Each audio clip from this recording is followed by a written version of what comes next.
Kalau ente bentuk pasukan berani mati, ana sudah bentuk pasukan berani matiin.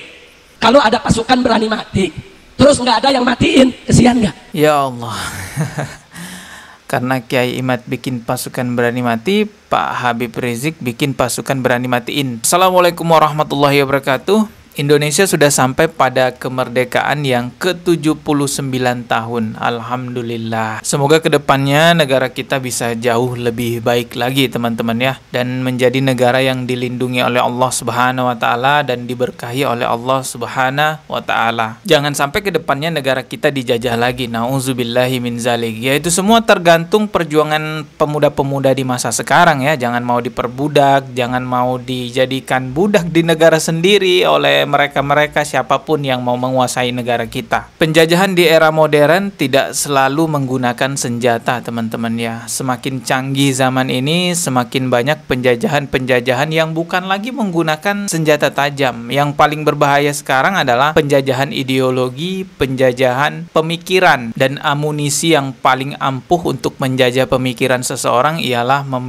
doktrin-doktrin agama yang menyesatkan. Banyak orang yang menjadikan agama Islam sebagai amunisi untuk memperbudak orang lain. Padahal sebenarnya agama Islam itu adalah agama yang sangat tidak setuju dengan perbudakan, bahkan menghapus perbudakan. Teman-teman, saya akan mereaksi video ini di mana Pak Habib Rizik Syihab menyatakan bahwa akan membuat pasukan berani matiin. Ya, karena Kiai Imad katanya bikin pasukan berani mati nih untuk membela Kiai Imad. Nah, Pak Rizik Syihab juga membuat pasukan, yaitu pasukan berani matiin. Coba kita simak dulu ya videonya. Udah gitu ngancam lagi. Habaib jangan kurang ajar. Kami akan bentuk pasukan berani mati untuk menghadang para habaib. Wah, takut. Lawan jangan. Lawan jangan. Saya jawab, boleh jawab. Nah, sekarang saya mau tanya, jawabnya sekarang apa besok? Sekarang apa besok? Harus sekarang. Saya jawab, saudara, kalau ente bentuk pasukan berani mati, ana sudah bentuk pasukan berani matiin. Ada yang nanya, Habib, kok ada pasukan berani matiin, Habib? Apa nggak ekstrim? Jawab jangan. Saya mau tanya dulu nih, semua jawab rame-rame. Kalau ada pasukan berani mati, terus nggak ada yang matiin, kesian nggak? Kesian nggak? Pasukan berani mati, nggak ada yang matiin, kesian nggak? Jadi nggak seru, betul? Ada pasukan berani mati, kita bikin pasukan berani matiin, kan jadi tercapai cita-citanya, betul? Setuju? Takbir! Ya Allah. Karena Kiai Imad bikin pasukan berani mati, Pak Habib Rizik bikin pasukan berani matiin. Tampaknya ini nggak main-main ya, karena nggak 1-2 kali disampaikan oleh Pak Habib Rizik. Ya, kelihatan beberapa kali memang Pak Rizik Syihab menyampaikan yang demikian. Ini ada video lainnya juga ya, mengatakan bahwa akan membuat pasukan berani matiin. Siap sweeping mereka, siap hantam mereka, siap kejar mereka, siap hajar mereka. Aku bilang, kita akan bikin pasukan berani mati buat sweeping habaib. Ye, lo bikin pasukan berani mati, gua bikin pasukan berani matiin. Kok begitu, Beb? Kesian. Ada pasukan berani mati, kalau nggak dimatiin kan kesian. Kita bikin pasukan berani matiin. Setuju? Siap bela ulama.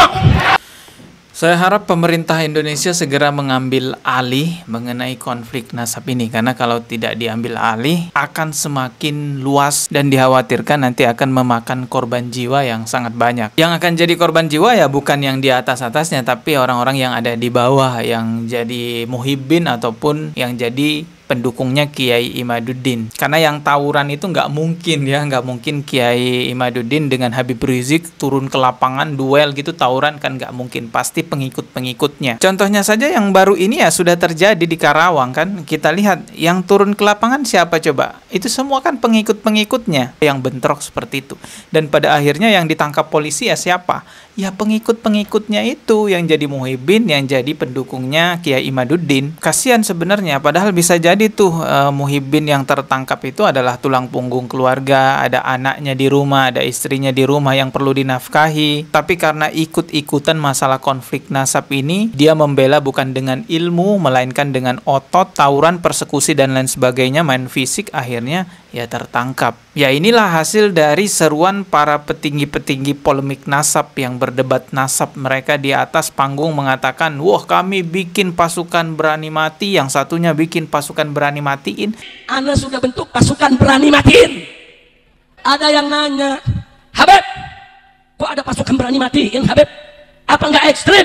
Pada faktanya yang jadi korban adalah masyarakat-masyarakat yang di bawah. Kemungkinan nanti ke depan akan timbul korban yang lebih banyak lagi, bahkan lebih parah lagi. Makanya saya mengatakan ini perlu diambil alih oleh pemerintah kita. Kalau mengaca dari luar negeri, di negara-negara Timur Tengah sana, diberlakukan aturan setiap orang yang mengaku sebagai cucu Nabi, keturunan Rasulullah Shallallahu Alaihi Wasallam, itu harus bisa membuktikan baik secara catatan nasab yang tidak terputus dari abad ke abad maupun dengan tes DNA. Jadi memang sudah saatnya ya segerombolan orang di Indonesia ini yang ngaku sebagai cucu Nabi diverifikasi oleh pemerintah apakah dia beneran cucu Nabi atau bukan. Karena dampak orang yang mengaku sebagai cucu Nabi ini pengaruhnya sangat besar sekali. Bukan masalah nasab saja, tapi masalah kesenjangan sosial yang sangat luar biasa ya. Bahkan ada masalah klaim-klaim sejarah kemerdekaan Republik Indonesia. Tentu hari proklamasi. Siapa? Al-Habib Ali bin Abdurrahman Al-Habsyi Kuita. Bohong.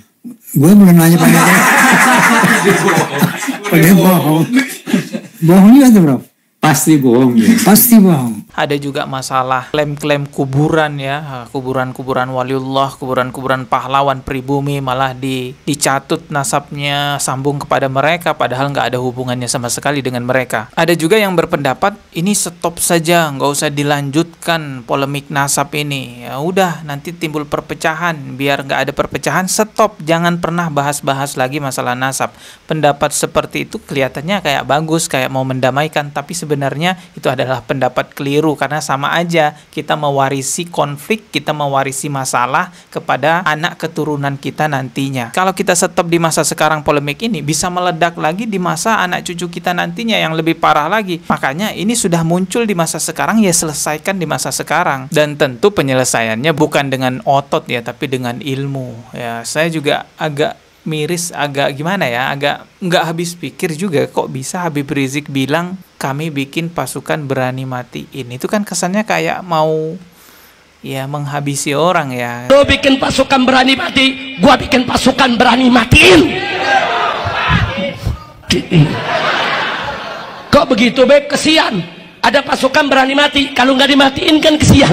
Menurut teman-teman, apakah itu sudah masuk ancaman pembunuhan atau bukan? Semoga video saya ini ditonton juga ya oleh pihak pemerintah, pihak pejabat-pejabat negara yang punya kebijakan nih buat ketertiban negara kita. Bahwasanya konflik nasab ini harus segera diambil alih oleh pemerintah. Barangkali kan ada pemerintah kita yang nonton video saya ya. YouTuber kecil seperti saya, ya jarang lah ya videonya ditonton oleh pemerintah, atau bahkan mungkin nggak pernah ya, kecuali kayak YouTube-nya Deddy Corbuzier ataupun podcast-podcast besar lainnya, itu bisa saja ditonton oleh pemerintah. Tapi nggak ada salahnya juga saya sebagai YouTuber kecil menyampaikan aspirasi saya, berpendapat bahwa ini harus diambil alih oleh pemerintah karena khawatir nanti akan memakan banyak korban lagi.